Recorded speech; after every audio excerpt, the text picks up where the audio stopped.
ഹൃദയഭേദകമായ ദുരന്തമാണ് വയനാട്ടിലെ മുണ്ടക്കൈ, ചൂരൽമല, അട്ടമല പ്രദേശങ്ങളിൽ ഉണ്ടായത്. അതിതീവ്ര മഴയാണ് അവിടെ ഉണ്ടായിരുന്നത്. അതിലുണ്ടായ ഉരുൾപൊട്ടലിൽ ഒരു പ്രദേശം മുഴുവൻ ഇല്ലാതാവുകയാണ് ഉണ്ടായത്. 93 മൃതദേഹങ്ങളാണ് ഇതുവരെ കണ്ടെത്തിയതായി റിപ്പോർട്ട് ചെയ്യപ്പെട്ടിട്ടുള്ളത്. ഇതൊരു അവസാന കണക്കായിട്ട് പറയാൻ പറ്റുന്നതല്ല. ഇതിൽ ചിലപ്പോൾ ഇനിയും മാറ്റങ്ങൾ സംഭവിക്കാം. പരിക്കേറ്റ് വിവിധ ആശുപത്രികളിൽ 128 പേർ ചികിത്സയിലുണ്ട്. ഇന്നലെ രാത്രി ഉറങ്ങാൻ കിടന്നവരാണ് എല്ലാവരും. ആ ഘട്ടത്തിലാണ് കുഞ്ഞുങ്ങളടക്കമുള്ളവർക്ക് നേരം പുലരുന്നതിന് മുൻപ് ഇത്തരമൊരു സംഭവത്തിൽപ്പെട്ട് ജീവൻ നഷ്ടപ്പെട്ട് മണ്ണിൽ പുതഞ്ഞു പോയത്. ഒട്ടേറെ പേർ ഒഴുകിപ്പോയിട്ടുണ്ട്. മലപ്പുറം ജില്ലയിൽ നിലമ്പൂരിനടുത്ത് പോത്തുകല്ലിൽ ചാലിയാറിൽ നിന്ന് 16ഓളം പേരുടെ മൃതദേഹങ്ങൾ കണ്ടെത്താനായിട്ടുണ്ട്. അതിനു പുറമെ ശരീരഭാഗങ്ങളും ചിലത് കണ്ടെത്താൻ കഴിഞ്ഞിട്ടുണ്ട്. 34 മൃതദേഹങ്ങളാണ് ഇതിനകം തിരിച്ചറിഞ്ഞിട്ടുള്ളത്. 18 മൃതദേഹങ്ങൾ ബന്ധുക്കൾക്ക് വിട്ടു നൽകിയിട്ടുണ്ട്.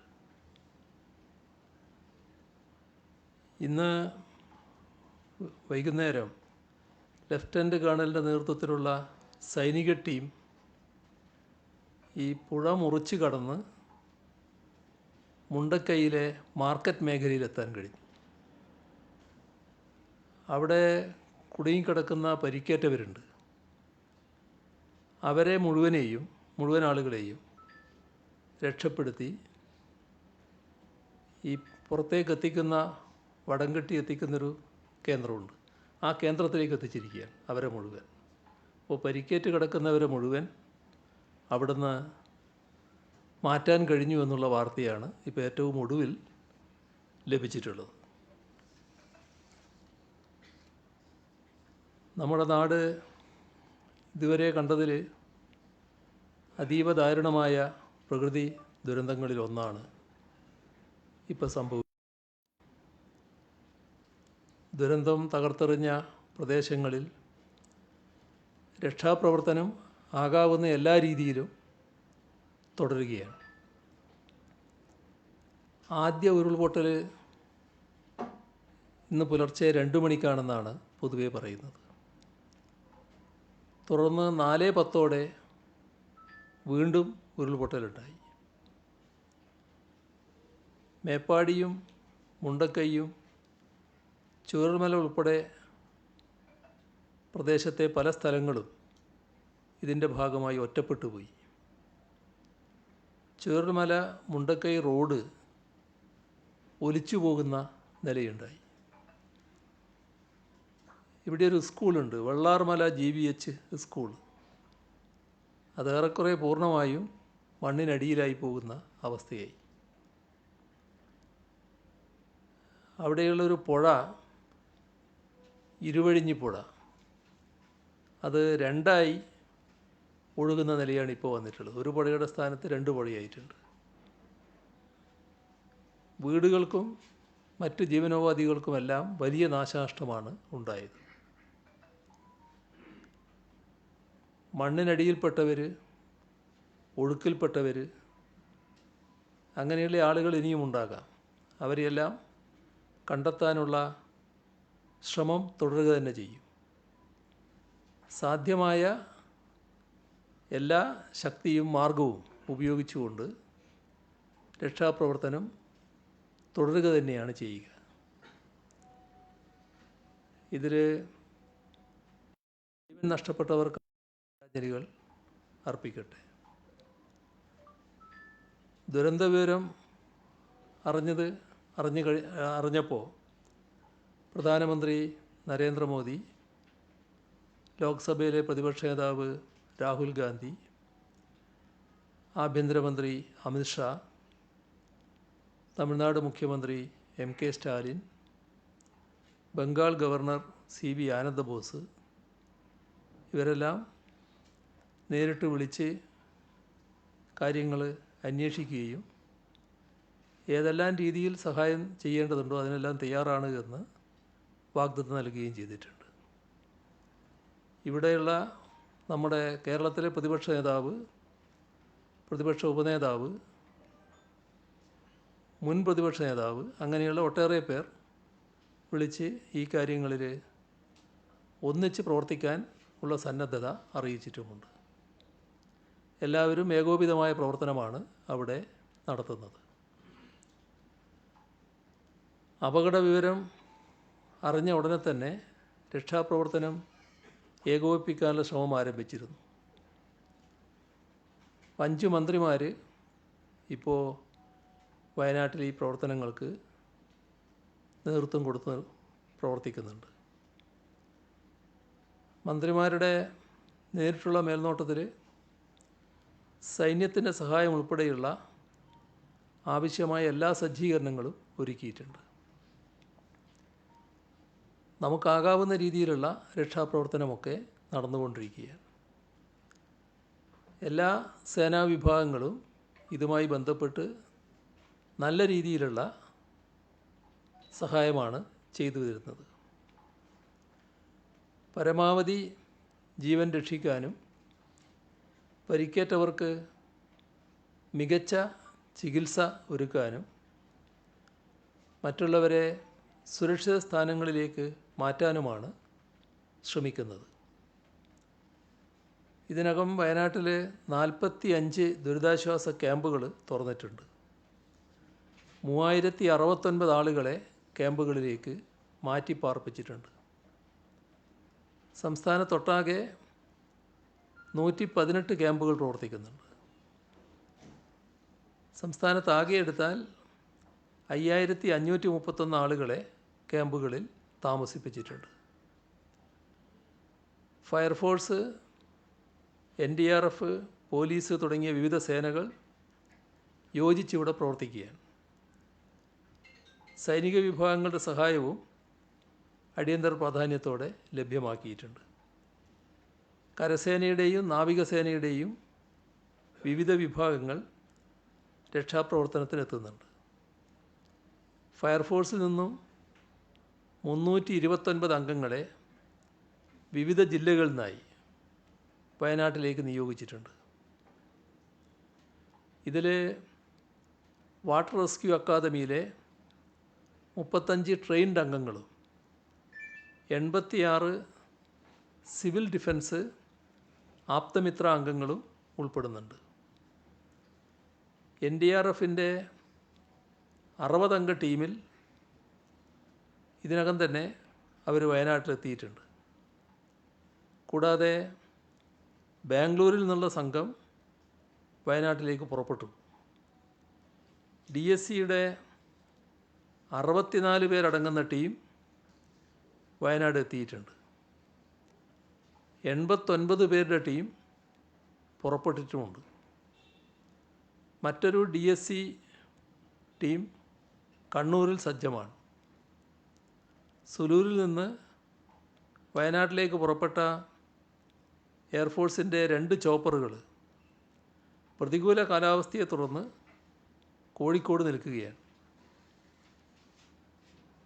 ഇപ്പോൾ വൈകുന്നേരം മഴ കുറച്ച് മാറിയപ്പോൾ ഈ അവസ്ഥയിൽ വീണ്ടും ആ ശ്രമം തുടരാൻ പറ്റുമെന്നുള്ളത് ഒന്നുകൂടി അവരുമായി ബന്ധപ്പെടുന്നുമുണ്ട്. ഇതുകൂടാതെ നേവിയുടെ റിവർ ക്രോസിംഗ് ടീമിനായും ETF ആർമിയുടെ ഒരു ടീമിനായും ഇന്ത്യൻ കോസ്റ്റ് ഗാർഡ് ടീമിനായും റിക്വസ്റ്റ് നൽകിയിട്ടുമുണ്ട്. കൂടാതെ വിവിധ ജില്ലകളിൽ നിന്നുള്ള 30 പേരടങ്ങുന്ന NDRF ടീമുകളെ ഇടുക്കി, പത്തനംതിട്ട, ആലപ്പുഴ, എറണാകുളം, കോഴിക്കോട്, മലപ്പുറം ജില്ലകളിലേക്കും നിയോഗിച്ചിട്ടുണ്ട്. ആരക്കോണത്ത് നിന്നുള്ള സംഘം പാലക്കാട്ടേക്ക് പുറപ്പെട്ടിട്ടുമുണ്ട്. രക്ഷാപ്രവർത്തനത്തിന് നേതൃത്വം നൽകുന്നതിന് ഉത്തരമേഖല IG, DIG എന്നിവർ ദുരന്ത മേഖലയിൽ എത്തിയിട്ടുണ്ട്. പ്രവർത്തനങ്ങൾ ഏകോപിപ്പിക്കുന്നതിന് ചുമതലപ്പെടുത്തിയ ക്രമസമാധാന വിഭാഗം ADGPയും വയനാട് കേന്ദ്രീകരിച്ച് പ്രവർത്തിക്കും. പോലീസിൻ്റെ പ്രവർത്തനങ്ങൾ ഏകോപിപ്പിക്കുന്നതിനും തിരച്ചിൽ സംഘങ്ങൾക്ക് ആവശ്യമായ നിർദ്ദേശങ്ങൾ നൽകുന്നതിനുമായി തിരുവനന്തപുരത്ത് പോലീസ് ആസ്ഥാനത്ത് പ്രത്യേക കൺട്രോൾ റൂം പ്രവർത്തനം ആരംഭിച്ചു. സംസ്ഥാന പോലീസ് മേധാവിയുടെ നേരിട്ടുള്ള നിയന്ത്രണത്തിലാണ് ഇത് പ്രവർത്തിക്കുന്നത്. പോലീസ് ആസ്ഥാനത്തെ കൺട്രോൾ റൂമിൽ ലഭിക്കുന്ന വിവരങ്ങൾ അപ്പോൾ ദുരിതബാധിത പ്രദേശത്തെ തിരച്ചിൽ സംഘങ്ങൾക്ക് കൈമാറുന്നതിനാവശ്യമായ നടപടികൾ സ്വീകരിച്ചിട്ടുണ്ട്. ലോക്കൽ പോലീസ് മാത്രമല്ല, കേരള ആംഡ് പോലീസ് ബറ്റാലിയനുകൾ, rapid response rescue force, special operation group ഇവയിൽ നിന്നെല്ലാമുള്ള പോലീസ് ഉദ്യോഗസ്ഥർ രക്ഷാപ്രവർത്തനങ്ങളിൽ പങ്കെടുക്കുന്നുണ്ട്. ഇതുകൂടാതെ KAP 5-ാം ബറ്റാലിയനിലെ ഹൈ ആൾട്ടിറ്റ്യൂഡ് ട്രെയിനിങ് സെൻറ്ററിൽ നിന്നുള്ള വിദഗ്ധ പരിശീലനം ലഭിച്ച പോലീസ് ഉദ്യോഗസ്ഥരും രക്ഷാപ്രവർത്തനത്തിൽ പങ്കാളികളാകും. വിവിധ ജില്ലകളിൽ നിന്ന് പോലീസിൻ്റെ ഡ്രോൺ സംഘങ്ങളെയും വയനാട്ടിലേക്ക് നിയോഗിച്ചിട്ടുണ്ട്.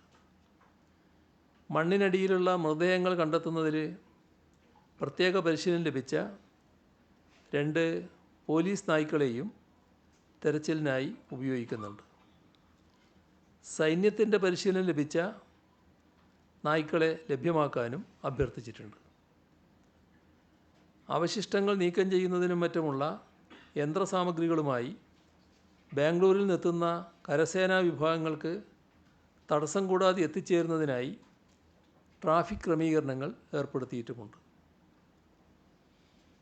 പരിക്കേറ്റവരെ എത്രയും വേഗം ആശുപത്രിയിൽ എത്തിക്കുന്നതിനുള്ള എല്ലാ സജ്ജീകരണങ്ങളും നേരത്തെ തന്നെ ഒരുക്കിയിരുന്നു. വേഗത്തിൽ തന്നെ മരണപ്പെട്ടവരുടെ മറ്റ് നടപടിക്രമങ്ങൾ പൂർത്തിയാക്കി പോസ്റ്റ്മോർട്ടം നടപടികൾ വേഗത്തിലാക്കാൻ വയനാട്ടിലുള്ള ഫോറൻസിക് സംഘത്തെ കൂടാതെ കോഴിക്കോട് നിന്നുള്ള ഫോറൻസിക് ഡോക്ടർമാരുടെ പ്രത്യേക സംഘത്തെ കൂടി നിയോഗിച്ചിട്ടുണ്ട്. തിരിച്ചറിയാനാകാത്ത മൃതദേഹങ്ങളുണ്ട്. ആ മൃതദേഹങ്ങളുടെ ജനിതക പരിശോധനകൾ നടത്തുന്നതാണ്. ദുരിതാശ്വാസ ക്യാമ്പുകൾ പ്രവർത്തിക്കുന്ന ഇടങ്ങളിലും ദുരിത മേഖലകളിലും ഭക്ഷണവും മറ്റവശ്യ വസ്തുക്കളും എത്തിക്കുന്നതിന് വേണ്ട നടപടികളും സ്വീകരിച്ചിട്ടുണ്ട്. അതിനുവേണ്ട ഇടപെടലുകൾ പൊതുവിതരണ വകുപ്പും സപ്ലൈകോയും നടത്തി വരുന്നുണ്ട്. റേഷൻ കടകളിലും സപ്ലൈകോ വിൽപ്പനശാലകളിലും ഭക്ഷ്യധാന്യങ്ങളുടെയും അവശ്യവസ്തുക്കളുടെയും ലഭ്യത ഉറപ്പുവരുത്തുന്നതിന് നിർദ്ദേശം നൽകിയിട്ടുണ്ട്. ദുരന്ത മേഖലയിലേക്ക് 20,000 ലിറ്റർ കുടിവെള്ളവുമായി ജലവിഭവ വകുപ്പിൻ്റെ 2 വാഹനങ്ങൾ വയനാട്ടിലേക്ക് പുറപ്പെട്ടിട്ടുണ്ട്. വയനാട്ടിൽ പ്രാദേശികമായി ആരോഗ്യവകുപ്പിൻ്റെ പ്രവർത്തനങ്ങൾ ഏകോപിപ്പിക്കുന്നതിനായി NHM സ്റ്റേറ്റ് മിഷൻ ഡയറക്ടറെ രാവിലെ തന്നെ നിയോഗിച്ചിട്ടുണ്ട്. താൽക്കാലിക ആശുപത്രികൾ സജ്ജമാക്കി വരുന്നു. ചൂരൽമലയിൽ മദ്രസയിലും പള്ളിയിലും താൽക്കാലിക ക്ലിനിക്കും പോളിടെക്നിക്കിൽ താൽക്കാലിക ആശുപത്രിയും സജ്ജമാക്കിയിട്ടുണ്ട്. ആശുപത്രികളിൽ അധിക സൗകര്യങ്ങൾ ഒരുക്കിയിട്ടുണ്ട്. വയനാട് അധികമായി ആരോഗ്യ പ്രവർത്തകരെ നിയോഗിക്കുകയും ചെയ്തിട്ടുണ്ട്. കോഴിക്കോട്, കണ്ണൂർ, തൃശ്ശൂർ മെഡിക്കൽ കോളേജുകളിൽ നിന്നുള്ള ടീമിനെ വയനാട്ടിലേക്ക് അയച്ചിട്ടുണ്ട്. സർജറി, ഓർത്തോപീഡിക്സ്, ഫോറൻസിക് തുടങ്ങിയ വിഭാഗങ്ങളിലെ ഡോക്ടർമാരെയും നഴ്സുമാരെയും അധികമായി നിയോഗിച്ചു. സ്വകാര്യ ആശുപത്രികളിലെ ഡോക്ടർമാരുടെ ടീമിനെയും നിയോഗിച്ചിട്ടുണ്ട്. ദുരന്ത മേഖലകളിൽ പരിചയമുള്ള ഡോക്ടർ സംഘവും സ്ഥലത്ത് എത്തുന്നതാണ്.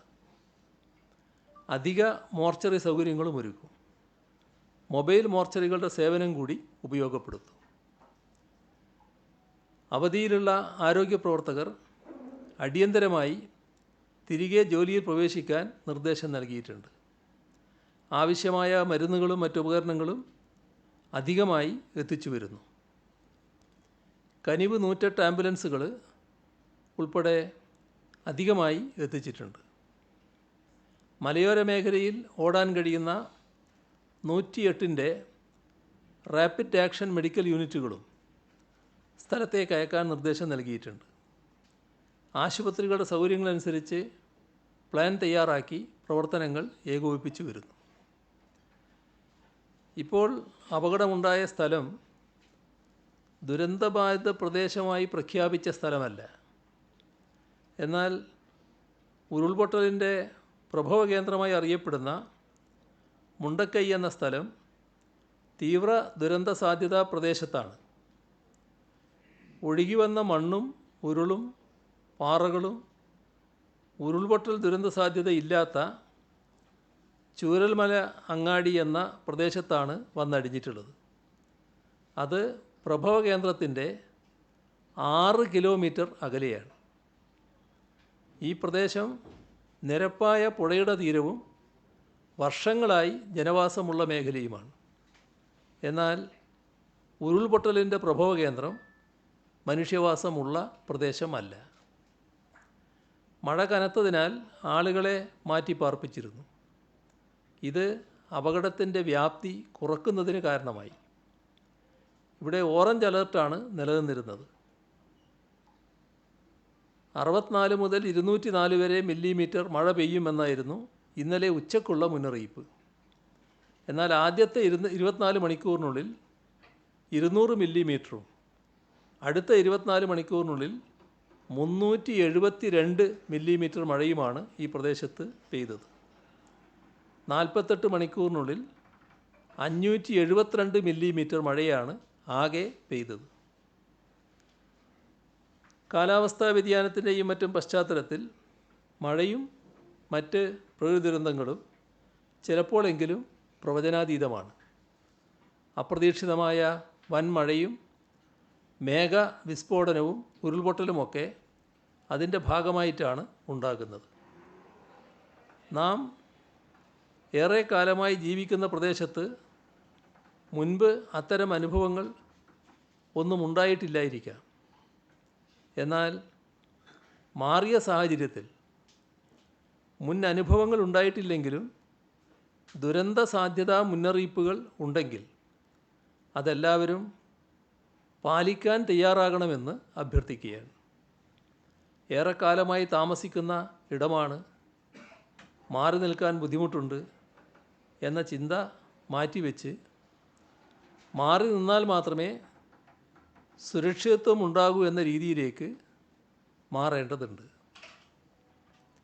ആവശ്യമായ മുൻകരുതലുകളോടെ ജനങ്ങൾക്ക് സുരക്ഷയൊരുക്കാനും നാശനഷ്ടങ്ങൾ പരമാവധി ലഘൂകരിക്കാനുമുള്ള പരിശ്രമം വിട്ടുവീഴ്ച കൂടാതെ സർക്കാർ നടപ്പാക്കുന്നുണ്ട്.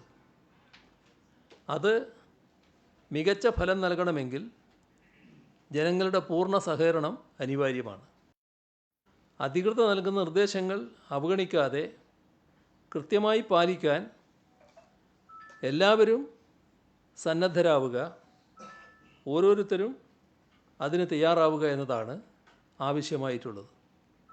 ചൂരൽമല മുണ്ടക്കൈ ഉരുൾപൊട്ടലിൽ മേപ്പാടി ഇലക്ട്രിക്കൽ സെക്ഷൻ്റെ പരിധിയിൽ വരുന്ന ഏകദേശം 3 കിലോമീറ്റർ ഹൈ ടെൻഷൻ ലൈനുകളും 8 കിലോമീറ്റർ ലോ ടെൻഷൻ ലൈനുകളും പൂർണ്ണമായി തകർന്നിട്ടുണ്ട്. 2 ട്രാൻസ്ഫോമർ ഒലിച്ചുപോയി. 3 ട്രാൻസ്ഫോമറുകൾ നിലംപൊത്തുകയും ചെയ്തിട്ടുണ്ട്. കൂടാതെ 2 ട്രാൻസ്ഫോമറുകൾ പരിധിയിൽ ട്രാൻസ്ഫോമർ പരിധിയിൽ ലൈനുകൾക്ക് സാരമായ കേടുപാടുകൾ കണ്ടെത്തിയിട്ടുണ്ട്.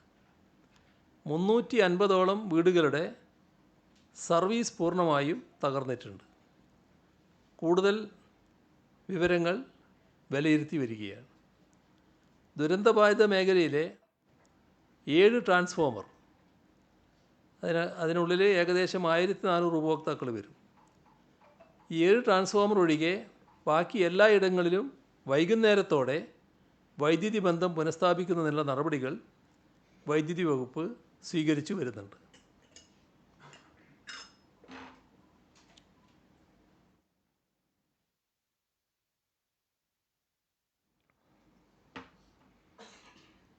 ദുരന്ത സാധ്യതാ പ്രദേശങ്ങളിൽ നിന്നും ആളുകളെ ക്യാമ്പുകളിലേക്ക് മാറ്റാൻ ദുരന്ത നിവാരണ അതോറിറ്റിയുമായി ചേർന്ന് തദ്ദേശഭരണ സ്ഥാപനങ്ങൾ പ്രവർത്തിക്കുകയാണ്.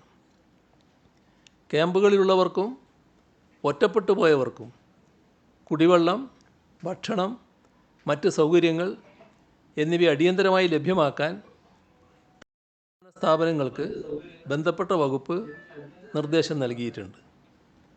മാലിന്യം, ചെളി, മറ്റ് വസ്തുക്കൾ എന്നിവ നീക്കം ചെയ്യുന്നതിനും മലിനജലം കലർന്ന കിണറുകൾ വൃത്തിയാക്കിയെടുക്കുന്നതിനും റോഡുകളിലെ തടസ്സങ്ങൾ നീക്കുന്നതിനും ഉൾപ്പെടെയുള്ള നടപടികൾ തദ്ദേശഭരണ സ്ഥാപനങ്ങൾ നല്ല രീതിയിൽ സ്വീകരിക്കുന്നുണ്ട്. അതിൽ പ്രത്യേക ശ്രദ്ധ പുലർത്തേണ്ടതാണ്. ഈ ദുരന്തത്തിൻ്റെ ആഘാതത്തിൽ സംസ്ഥാനമാകെ വിറങ്ങലിച്ച് നിൽക്കുമ്പോൾ മാധ്യമങ്ങളുടെ ഇടപെടലുകൾ പ്രത്യേകം എടുത്തു പറയേണ്ടതായിട്ടുണ്ട്. വളരെ അവധാനതയോടുകൂടി ഭീതി പടർത്താതെ വിവരങ്ങൾ ജനങ്ങളിലേക്കും മറ്റ് ബന്ധപ്പെട്ടവരിലേക്കും എത്തിക്കുന്നതിൽ എല്ലാ മാധ്യമങ്ങളും ഒരുപോലെയാണ് പ്രവർത്തിച്ചത്. കേരളമൊട്ടാകെ ദുരിതബാധിതർക്കൊപ്പം നിൽക്കേണ്ട ഈ വേളയിൽ മാധ്യമങ്ങൾ അത്തരത്തിലൊരു സമീപനം സ്വീകരിച്ചത് നല്ല രീതി. അതോടൊപ്പം ദുരന്ത മേഖലയിൽ നിന്നും റിപ്പോർട്ട് ചെയ്യുന്ന മാധ്യമപ്രവർത്തകർ സ്വന്തം സുരക്ഷ മുൻനിർത്തി ജാഗ്രത പുലർത്തേണ്ടതുണ്ട് എന്നും അഭ്യർത്ഥിക്കുകയാണ്. രക്ഷാപ്രവർത്തകർക്ക് ബുദ്ധിമുട്ടുണ്ടാകാത്ത തരത്തിൽ നിങ്ങളുടെ ജോലി നിർവഹിക്കണം എന്ന കാര്യം കൂടി ഓർമ്മപ്പെടുത്തട്ടെ.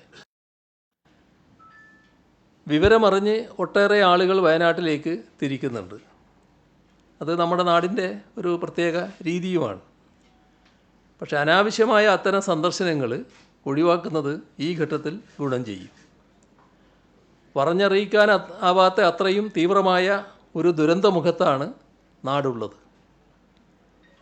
നാടാകെ രക്ഷാപ്രവർത്തനത്തിലാണ്.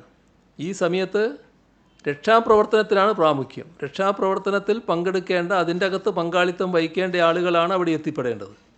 അല്ലാത്തവർ ആ രക്ഷാപ്രവർത്തനത്തിന് തടസ്സമുണ്ടാക്കുന്ന വിധം ദുരന്ത മേഖലയിൽ കാഴ്ചക്കാരായി നിൽക്കുന്ന പ്രവണത ഒഴിവാക്കുന്നതാണ് പൊതുവെ നന്നാവുക. ആരോഗ്യവകുപ്പ്, പോലീസ്, റവന്യൂ വകുപ്പ്, താലൂക്ക് തല, IRS, ഇൻഫർമേഷൻ പബ്ലിക് റിലേഷൻസ് വകുപ്പ്, വനം വകുപ്പ് ഇവയുടെയെല്ലാം നേതൃത്വത്തിൽ കൺട്രോൾ റൂമുകൾ ആരംഭിച്ചിട്ടുണ്ട്. കനത്ത മഴയുടെ സാഹചര്യത്തിൽ അവശ്യ സർവീസുകളിൽപ്പെട്ട സർക്കാർ ജീവനക്കാരെ സജ്ജരാക്കി നിർത്താൻ തീരുമാനിച്ചു. Police, fire and rescue, revenue, ആരോഗ്യം, തദ്ദേശഭരണ സ്ഥാപനങ്ങൾ തുടങ്ങിയ വകുപ്പുകളിലെ ജീവനക്കാരുടെ ദീർഘകാല അവധി ഒഴികെയുള്ളവ റദ്ദാക്കും. തിരികെ ജോലിയിൽ പ്രവേശിപ്പിച്ച് ദുരന്ത സാഹചര്യങ്ങളെ നേരിടാൻ ഇവരെ സജ്ജരാക്കണമെന്നാവശ്യപ്പെട്ട് വകുപ്പ് മേധാവികൾക്കും ജില്ലാ കളക്ടർമാർക്കും നിർദ്ദേശം നൽകിയിട്ടുണ്ട്. സംസ്ഥാനത്ത് മഴ ശമിച്ചിട്ടില്ല. അതിതീവ്ര മഴയ്ക്ക് സാധ്യതയുള്ളതിനാൽ ഇടുക്കി, തൃശ്ശൂർ, പാലക്കാട്, മലപ്പുറം, കോഴിക്കോട്, വയനാട്, കണ്ണൂർ, കാസർഗോഡ് ജില്ലകളിൽ കേന്ദ്ര കാലാവസ്ഥാ വകുപ്പ് ഇന്ന് റെഡ് അലേർട്ട് പ്രഖ്യാപിച്ചിട്ടുണ്ട്. ഒറ്റപ്പെട്ട ഇടങ്ങളിൽ അതിതീവ്രമായ മഴയ്ക്കുള്ള സാധ്യതയാണ് പ്രവചിച്ചിരിക്കുന്നത്. പത്തനംതിട്ട, ആലപ്പുഴ, കോട്ടയം, എറണാകുളം ജില്ലകളിൽ ഇന്ന് ഓറഞ്ച് അലേർട്ടും തിരുവനന്തപുരം, കൊല്ലം ജില്ലകളിൽ മഞ്ഞ അലേർട്ടും പ്രഖ്യാപിച്ചിട്ടുണ്ട്. വടക്കൻ കേരള തീരം മുതൽ തെക്കൻ ഗുജറാത്ത് തീരം വരെ ന്യൂനമർദ്ദ പാത്തി സ്ഥിതി ചെയ്യുകയാണ്. അതോടൊപ്പം പടിഞ്ഞാറൻ, വടക്ക് പടിഞ്ഞാറൻ കാറ്റ് അടുത്ത 2-3 ദിവസം ശക്തമായി തുടരാൻ സാധ്യതയുമുണ്ട്. ഇതിൻ്റെ ഫലമായി കേരളത്തിൽ അടുത്ത 5 ദിവസം മഴ തുടരും. ആവശ്യമായ മുൻകരുതലുകൾ സ്വീകരിക്കണം. മുന്നറിയിപ്പുകളനുസരിച്ച് നിയന്ത്രണം പാലിക്കാൻ എല്ലാവരും തയ്യാറാവുകയും വേണം. ദുരന്തബാധിതരെ സഹായിക്കുന്നതിനും ദുരിതാശ്വാസ പ്രവർത്തനങ്ങൾക്കുമായി സംസ്ഥാന സർക്കാർ എല്ലാവിധ നടപടികളും സ്വീകരിച്ചു വരികയാണ്. ഉറ്റവരെയും ഉടയവരെയും നഷ്ടപ്പെട്ടവർക്ക് മറ്റെന്ത് പകരം നൽകിയാലും അത് മതിയാകില്ല എന്ന് നമുക്കെല്ലാവർക്കും അറിയാം. എങ്കിലും ദുരിതത്തിൽ സർവ്വതും നഷ്ടപ്പെട്ടവരെ കൈപിടിച്ചുയർത്തേണ്ടതുണ്ട്. 2018 പ്രളയമുണ്ടായപ്പോൾ കേരളമൊട്ടാകെ ഒറ്റക്കെട്ടായി ദുരന്തബാധിതരെ സഹായിക്കാൻ തയ്യാറായി. ലോകത്തിൻ്റെ നാനാഭാഗങ്ങളിൽ നിന്നും സഹായഹസ്തം ആ ഘട്ടത്തിൽ നീണ്ടതും ഓർക്കുകയാണ്. അതുപോലെ തന്നെ വയനാട്ടിൽ ഇപ്പോൾ ഉണ്ടായ ഉരുൾപൊട്ടലിൽ ദുരിതമനുഭവിക്കുന്നവരെ എല്ലാവിധത്തിലും സഹായിക്കാൻ നാം ഒരുമിച്ചിറങ്ങേണ്ട സാഹചര്യമാണ്. പല വിധത്തിൽ സഹായങ്ങൾ പ്രഖ്യാപിച്ച് ഇതിനോടകം പലരും മുന്നോട്ട് വന്നിട്ടുണ്ട്. അതൊന്നും മതിയാകില്ല എന്നതും ഈ ഘട്ടത്തിൽ ഓർമ്മിപ്പിക്കുകയാണ്. കൂടുതൽ സഹായങ്ങളുണ്ടെങ്കിൽ മാത്രമേ എല്ലാ തരത്തിലും നമുക്ക് ആ നാടിനെ പുനർനിർമ്മിച്ചെടുക്കാൻ കഴിയുകയുള്ളൂ. മുഖ്യമന്ത്രിയുടെ ദുരിതാശ്വാസ നിധിയിലേക്ക് സംഭാവനകൾ നൽകി അവരെ സഹായിക്കാൻ പങ്കാളികളാകണമെന്ന് എല്ലാവരോടും ഈ ഘട്ടത്തിൽ അഭ്യർത്ഥിക്കുകയാണ്.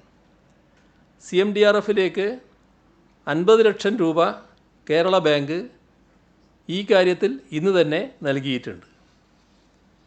സിയാൽ 2 കോടി രൂപ വാഗ്ദാനം നൽകിയിട്ടുണ്ട്. തമിഴ്നാട് മുഖ്യമന്ത്രി MK സ്റ്റാലിൻ 5 കോടി രൂപ സഹായമായി നൽകുമെന്ന് അറിയിച്ചിട്ടുമുണ്ട്. വയനാട്ടിലുണ്ടായ ഈ ദുരന്തത്തിൻ്റെ പശ്ചാത്തലത്തിൽ സംസ്ഥാനത്ത് 2 ദിവസത്തെ ഔദ്യോഗിക ദുഃഖാചരണം പ്രഖ്യാപിച്ചിട്ടുണ്ട്. പൊതുപരിപാടികളും ആഘോഷങ്ങളും മാറ്റിവെച്ചിരിക്കുന്നു. ദേശീയ പതാക താഴ്ത്തിക്കെട്ടി ദുഃഖാചരണത്തിൻ്റെ ഭാഗമാകണമെന്ന് അഭ്യർത്ഥിക്കുന്നു. ഇത്രയുമാണ് ഇന്ന് പങ്കുവെക്കാനുള്ള വിവരങ്ങൾ. അതോടൊപ്പം ഇവിടെ ദുരന്ത മേഖലയിലേക്ക് നേരത്തെ പറഞ്ഞ ആളുകൾ പോകുന്നതിൻ്റെ ഭാഗമായിട്ടുള്ള കാര്യം, അനാവശ്യമായി വാഹനങ്ങൾ ഓരോ ആൾ പോകുമ്പോൾ ഓരോ വാഹനവും കൂടിയാണല്ലോ പോകുന്നത്. അപ്പോൾ ഇതെല്ലാം കൂടി എത്തുമ്പോൾ അവിടെ വലിയ വാഹന കൂമ്പാരമായി മാറുകയാണ്, വലിയ ബ്ലോക്ക് അതിൻ്റെ ഭാഗമായി ഉണ്ടാവുകയാണ്. അത് കർശനമായും ഒഴിവാക്കൽ ഉണ്ടാവണം. രക്ഷാപ്രവർത്തകർക്കും ആരോഗ്യ പ്രവർത്തകർക്കും യാത്ര ചെയ്യാനുള്ള സൗകര്യമാണ് ഇതിൻ്റെ ഭാഗമായി തടയപ്പെടുന്നത്. അപ്പോൾ സമൂഹത്തിൻ്റെ ആകെ ഉത്തരവാദിത്തമാണെന്ന് മനസ്സിലാക്കിക്കൊണ്ട് ഇതിൽ സഹകരിക്കാൻ എല്ലാവരും തയ്യാറാകണമെന്ന് കൂടി അഭ്യർത്ഥിക്കുകയാണ്.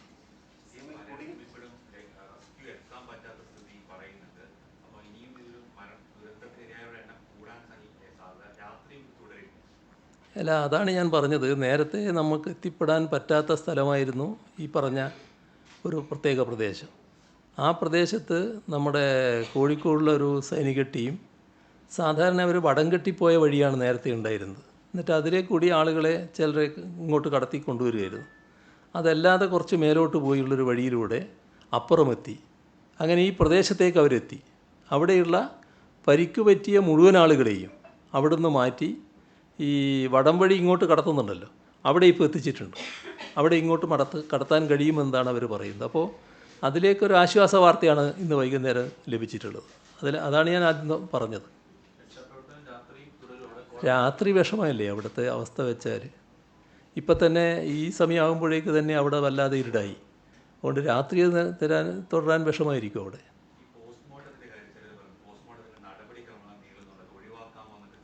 ഇതിലൊരു പ്രയാസവും ഇല്ല. കാരണം ഇപ്പം തിരിച്ചറിഞ്ഞവർ പിന്നെ നല്ല രീതിയിൽ നല്ല വേഗതയിൽ കാര്യങ്ങൾ നടന്നിട്ടുണ്ട്. 18 പേര് ഇപ്പം തന്നെ പോസ്റ്റ്മോർട്ടം നടന്നു പോയി കഴിഞ്ഞു.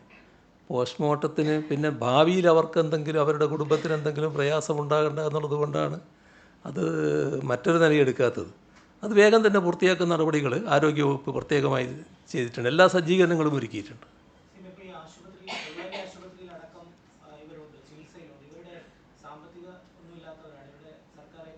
അതൊക്കെ സാധാരണ നമ്മുടെ നാട്ടിൽ നടക്കുന്ന കാര്യമല്ലേ. അതൊക്കെ ഒരു ഇത്തരം ദുരന്തമുഖത്ത് ഒരു പ്രശ്നമായിട്ടൊരു കാലത്തും വന്നിട്ടില്ലല്ലോ.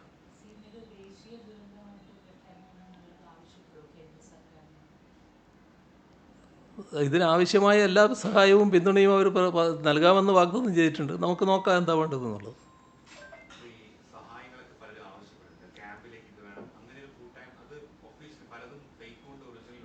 ഇതിൽ നല്ലത് എല്ലാം അവിടെ കലക്ടർ മുഖേന ചെയ്യുന്നതായിരിക്കും. ആരും പ്രത്യേകം എന്ന നിലക്ക് ചെയ്യുന്നതല്ല നല്ലത്. കലക്ടർ മുഖേന അങ്ങനെ സഹായിക്കേണ്ടവർക്ക് സഹായം നൽകുന്ന ആവശ്യമുണ്ടോ എന്ന് നോക്കി കൊടുക്കുന്നതാണല്ലോ നല്ലത്. അത് അത്തരമൊരു നടപടിക്രമമായിരിക്കും നന്നാവുക.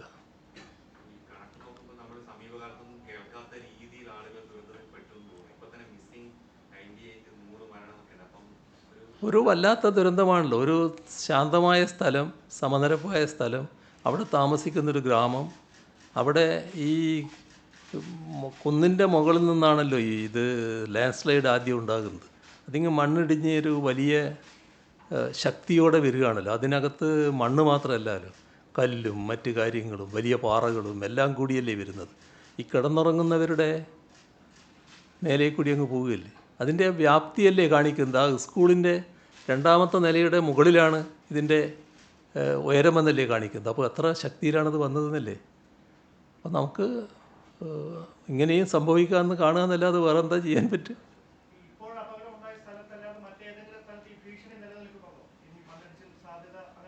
അല്ല, അതാണല്ലോ നമ്മൾ ഈ ദുരന്ത സാധ്യത എന്ന് പറയുന്നത്. ദുരന്ത സാധ്യതയുള്ള സ്ഥലങ്ങളിൽ അതത് സ്ഥലത്ത് അറിയിപ്പുകൾ കൊടുക്കുകയും അവരെ മാറ്റി പ്രവർത്തിക്കുകയൊക്കെ ചെയ്യുന്നുണ്ടല്ലോ.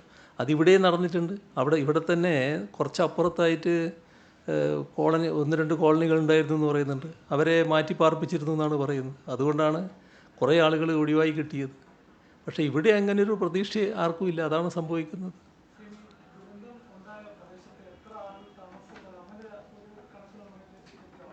ആ കണക്ക് ഏകദേശം താമസിച്ച കുടുംബങ്ങളെ പറ്റിയൊക്കെയുള്ള കണക്ക് അവിടെയുണ്ട്. എൻ്റെ കയ്യിൽ ഇപ്പോഴില്ല. അതേതായാലും കൃത്യമായ കണക്കുണ്ട്. അതിനൊന്നും പ്രശ്നവും വരില്ല. അപ്പോൾ നമുക്ക് ഇന്ന് ഇത്രത്തോളം പോരെ. ശരി.